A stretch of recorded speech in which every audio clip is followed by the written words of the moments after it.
Y está junto a nosotros María José Andrade, integrante del Consejo de la Confederación de Pueblos Indígenas de la Amazonía Ecuatoriana, para hablar sobre la situación que se vive en la Amazonía en los sectores de salud, educación, vialidad y ambiente. Estimada María José, ¿cómo está? Buen día, bienvenida a este espacio. Hola, buenos días.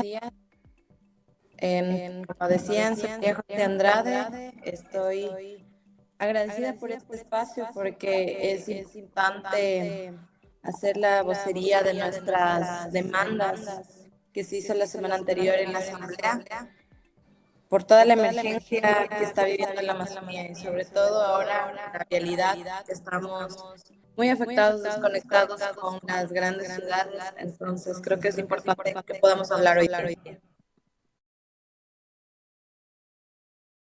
Pasados, varias organizaciones y representantes de la Amazonía acudieron a la Asamblea para exhortar a los legisladores y al Gobierno Nacional a declarar en emergencia esta zona del país. Con 98 votos a favor se aprobó la resolución del Grupo Temático Parlamentario Amazónico, en este caso, que exhorta al presidente de la República a declarar en emergencia la Amazonía. Este es un llamado para que se preste atención urgente en esta área del país. Pero tras este anuncio, este llamado de atención que hace la Asamblea Nacional, ¿qué ha pasado en este caso con nosotros en la Amazonía ecuatoriana, sobre todo en Napo, que es una de las zonas más afectadas?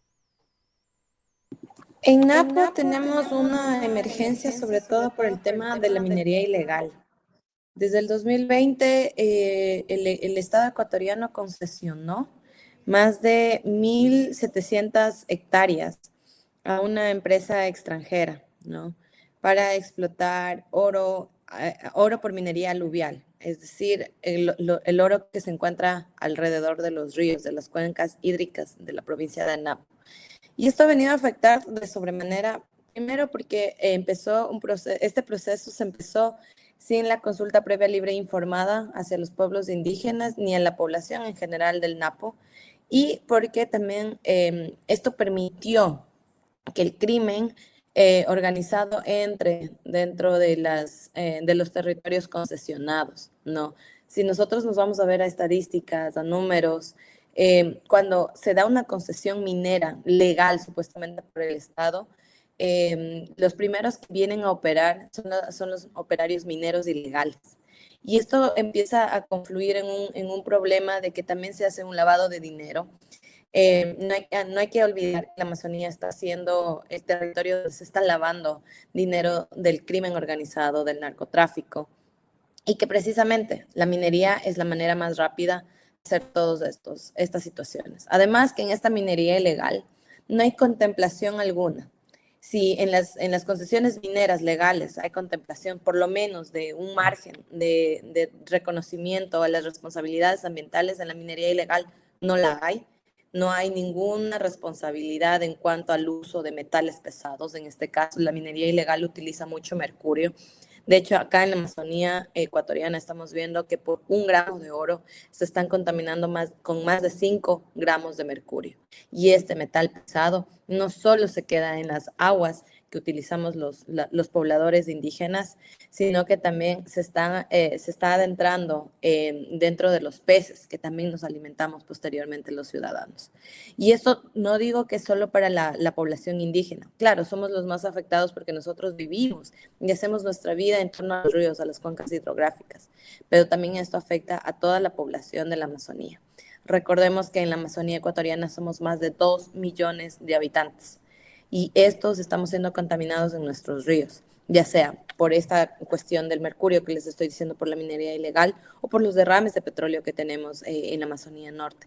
La minería ilegal está acabando la parte centro y sur del Ecuador y nadie está haciendo nada por estas cuestiones.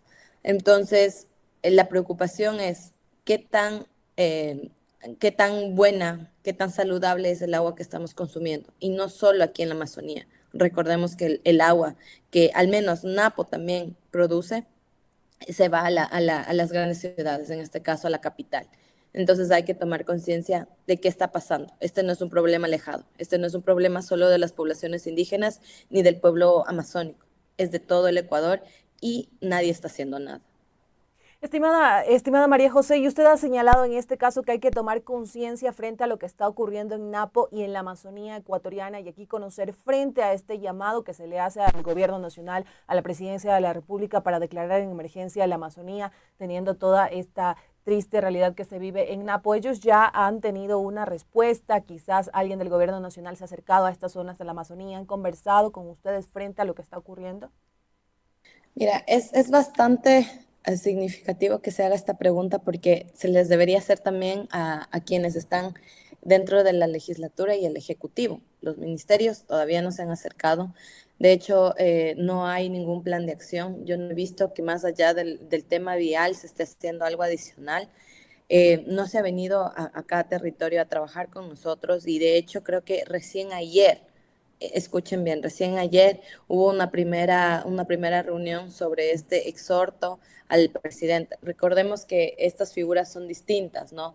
El exhorto a la presidencia para que haya acciones en contra de esta emergencia territorial en la Amazonía es muy distinta a hacerla ya con un plan estratégico, un plan de trabajo y que se ejecuten acciones para completar este plan. Esto todavía no se ha hecho, ¿ya? El exhorto fue una ganancia, sí, quizá en términos de un compromiso, pero verbal. No hay un compromiso por forma de decreto. Tantos decretos que hemos tenido a lo largo del último periodo presidencial, no se hacen evidentes todavía con decretos ya mucho más efectivos. Por ejemplo, como les decía, en la emergencia vial no se está tratando nada. En cambio, por medidas de emergencia ambiental se ha dado decretos, pero a favor de la minería. Y eso es contraproducente porque, como vemos, no se puede hacer nada al respecto. No hay controles de parte de las instituciones como el ARCOM. De hecho, acá en la provincia de Napo, una de las cuestiones más importantes es que hay mucha corrupción. Todas las requisas, todas las inspecciones que se ha tratado de hacer se han abrumado con corrupción. Y esto prácticamente a nosotros nos deja con los 6 temas que hemos mencionado, que es vialidad, empleo, salud, educación, medio ambiente y seguridad en la Amazonía ecuatoriana, que esto se pudiera hacer como mesas de trabajo. No se ha llegado todavía a territorio, no se ha llegado con la autoridad que nosotros como Confenidad representamos. Nosotros estamos representando a 11 nacionalidades amazónicas, 23 organizaciones de base que con nuestra estructura tenemos alcance en las comunidades. Muchas veces que por el aparataje estatal no se puede llegar, pero nosotros podemos y estamos dispuestos a trabajar porque esta situación de resistir, nosotros queremos seguirla haciendo, pero necesitamos también apoyo del Estado. Y usted ya lo ha mencionado, en este caso piden atención en salud, educación, vialidad y ambiente y conocer estos temas tan importantes. La salud, ¿qué está pasando también con el sistema de salud en la Amazonía ecuatoriana? Para que las personas que nos están viendo y escuchando conozcan de la realidad que ustedes están viviendo. Es bastante importante indicarles qué sucede en este nivel, porque muchas veces la Amazonía es el sector más olvidado, pero por la lejanía nos dicen, ¿no? Que no hay presupuesto. Siempre recae en que no hay presupuesto cuando nosotros desde la Amazonía, el Estado conlleva más del 50% de su presupuesto nacional. ¿Ya? Al hablar de salud nos dicen que no pueden enviar todos los equipos, todos los medicamentos a comunidades indígenas. Muchas veces estas comunidades no se pueden acceder vía terrestre porque no hay carreteras. Segundo, porque es bastante complicado llegar, solo se llega por río o por aire y no hay presupuesto para llegar allá. Muchos de los doctores que llegan son solamente los estudiantes que están haciendo la rural. Y no digo que esté mal que lleguen, sin embargo necesitamos también atención fija y esto no hay muchas veces en nuestras comunidades. Otra de las cuestiones es que también no se toma en cuenta la salud intercultural, ¿no? Todo se maneja a nivel de un sistema que no está abrazando la diversidad étnica que tenemos en el país. Y esto es bastante preocupante porque sucede no solo en temas de salud, sino también en educación. Al hablar de salud no hay registros, no hay estudios específicos para cuánta afectación están teniendo los pueblos indígenas, sobre todo las mujeres y niñas indígenas, con el tema de derrames de petróleo, con el tema de la contaminación por metales pesados, sobre todo con el mercurio. No hay estudios que avalen esto de acá. De hecho, en el NAPO hemos tratado de hacer análisis de los impactos de mercurio en la salud de las poblaciones afectadas en el río Napo, pero no se ha podido precisamente porque el país no cuenta con laboratorios certificados a nivel público para que puedan hacer estos estudios. Hemos estado haciendo miles de esfuerzos con temas universitarios que nos puedan venir a ayudar acá a levantar esta información, pero sin embargo, cuando se le va a hacer una exigencia al Estado con estos estudios, nos dicen que como no están avalados por el tema, el aparataje estatal, no sirve. Entonces hay que pensar cómo se está manejando esto de las contaminaciones hacia las poblaciones indígenas en cuanto a salud, pero no hay presupuesto, no se le está otorgando el presupuesto debido. Y también consultar, ya que usted lo ha mencionado, cómo se encuentra el tema de la educación, porque sabemos de que varias organizaciones han alertado sobre la situación que están atravesando niños, niñas y adolescentes quienes están fuera del sistema educativo por diferentes causas, debido también a la inseguridad, a la migración de sus padres, al tema de la pobreza. Y aquí se ha señalado que las zonas rurales y las comunidades indígenas son las que más sufren esta afectación, este tema de que los niños no accedan al sistema educativo. ¿Cómo se encuentra esto en la Amazonía ecuatoriana? Pues hay una de las cuestiones que también, como puedo decir, que se agrupa con el tema de salud, es que no se tiene un buen desarrollo de los niños, ¿no? Muchos de los niños no pueden acceder a las escuelas porque primero es más difícil mandarles a la escuela cuando se necesita sobrevivir el día a día, cuando no hay comida, no hay dinero para el transporte público, no hay dinero ni siquiera para un cuaderno o un lápiz. Todas estas cuestiones están avasallando a la Amazonía, sobre todo a los niños amazónicos en las comunidades, porque nuevamente no llegan los profesores. Cuando llegan, se quejan de que el Estado todavía no les ha pagado lo suficiente para los recorridos territoriales. No hay unos buenos insumos, ¿no? En la malla curricular también es una malla muy específica, generalizada para toda la Amazonía, cuando lo que hemos exigido como pueblos y nacionalidades es que se nos permita también hacer énfasis en nuestro tipo de educación propia, ¿no? Que muchas veces no tiene tanta discrepancia como se piensa con el sistema occidental, sino que más bien es una complementariedad. Sin embargo, no se permite esas situaciones. Como digo, también los padres y madres de familia no pueden seguir apoyando a los hijos porque hay muchas carencias, ¿no? En temas de pandemia, recordaremos que para tener que acceder a clases, muchas veces hicieron las clases en línea. ¿Cómo les vamos a pedir a los niños de escuelas rurales que accedan a Internet cuando muchas veces en las comunidades ni siquiera hay luz? Entonces, todas esas atenciones básicas que son tener agua potable, tener una alimentación saludable, tener incluso electricidad e internet, que son ahora un derecho, no se están cumpliendo dentro de nuestras comunidades. Esto hay que pensarlo no como un solo punto de es que falta educación de calidad, pero también hay que verlo como un todo. Todo está conjugado para hacer el bienestar de los estudiantes de los pueblos indígenas. Y también consultarle, en este caso, hace un momento usted hacía mención al tema de la minería ilegal que se da en Napo, en este punto de la Amazonía ecuatoriana, y aquí retomar este tema y consultarle qué otros impactos también aparte de los ambientales tienen ustedes con la minería ilegal, por ejemplo, en cuanto al entorno social, se puede ver explotación laboral, se puede ver trabajo infantil, también persecución contra líderes indígenas, que nos cuente un poco sobre esto. Y tenemos ya varios números que nuevamente no se han hecho por estadísticas o estudios desde el gobierno, de los entes estatales, sino más bien con esfuerzos externos, ¿no? Una de ellas es cómo ha subido la criminalidad en las provincias afectadas por la minería. De hecho, en el Napo habíamos tenido un aumento de más de 20 muertes por violencia criminal en el año 2023. Hay también una creciente del conflicto delictivo en cuanto a prostitución, a venta de drogas dentro de la provincia de Napo, y esto le estoy diciendo porque hay números específicos, ¿no? Y todo esto está relacionado con el lavado de dinero por narcotráfico. Esto es una de las cuestiones que el Ecuador debe prestar importante atención porque no se quiere relacionar. Se dice que la minería es solo un tema de captación de recursos en zonas hídricas, más no se está viendo la generalidad, que se está haciendo por temas de narcotráfico. Muchas de las concesiones mineras que están operando a diario, 24 horas al día, tienen guardias que tienen escopetas, que tienen armas de fuego, que no permiten la vigilancia territorial a través de drones y amedrentan a quienes están haciendo los recorridos a nivel del río. Acá en la provincia de Napo ha habido mucha criminalización, mucha persecución también a líderes no solo indígenas, sino también ambientales.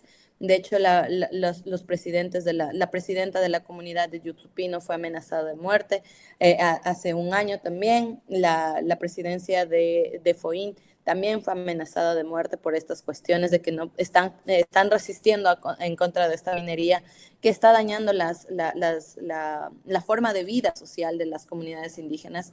Y sobre todo, hay que tomar en cuenta que cuando se da las concesiones mineras, cuando no hubo un proceso de consulta previa libre e informada, lo primero que se está afectando es la estructura sociocultural de las comunidades indígenas, porque empieza a haber una especie de división generada principalmente por las empresas mineras, por los operarios mineros ilegales, pero también por las mismas instituciones estatales, que son instituciones de medio ambiente, instituciones también de minería y recursos naturales.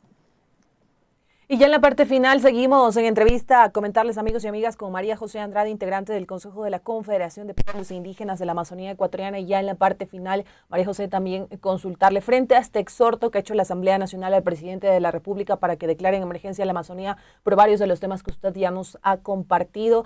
Conocer si ustedes tienen pensado alguna otra acción para, en este caso, hacer ese llamado de atención mucho más fuerte al gobierno nacional y que ya no sea un compromiso verbal, como en este caso usted ha señalado, sino es algo que quede sentado de una manera mucho más firme y se ejecute sobre todo.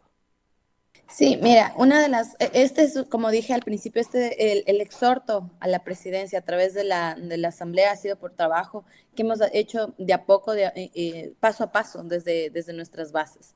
Ahora lo que estamos presionando también es que la Asamblea logre que hagan estas mesas de trabajo y que se nos incluya verdaderamente a los pueblos y nacionalidades amazónicos aquí dentro de estas mesas de trabajo. De hecho, nosotros lo propusimos porque creemos que esta puede ser una de las formas viables que podemos hacerlo. Si antes se trabajó en estas mesas técnicas especializadas con CONAIE, también en la Amazonía ecuatoriana queremos replicar eso, ¿no? Que se dé cuenta todo el aparataje estatal que nosotros podemos apoyar mucho de la visión que se tiene que hacer en la Amazonía, porque como digo,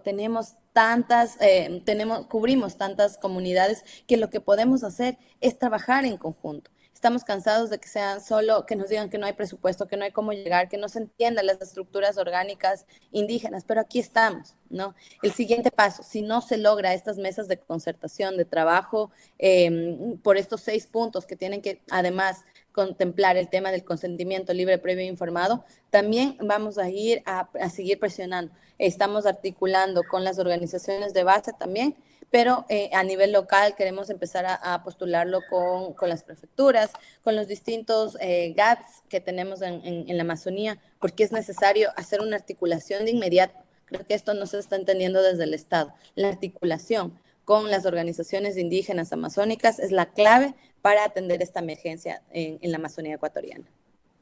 Perfecto, vamos a estar pendientes de este tema. Muchísimas gracias por acompañarnos en esta entrevista, estimada María José, que tenga un excelente resto del día. Muchas gracias, igualmente. Amigos y amigas, y con la entrevista del día nos vamos a una pausa, pero sigan en sintonía de la red de medios comunitarios que hacemos Corape, que a medida que avance el programa, pues vamos a tener enlaces con nuestros compañeros reporteros, sobre todo también para conocer esos pronunciamientos y esos temas que se generan desde la Asamblea Nacional. Así que ya regresamos con ustedes.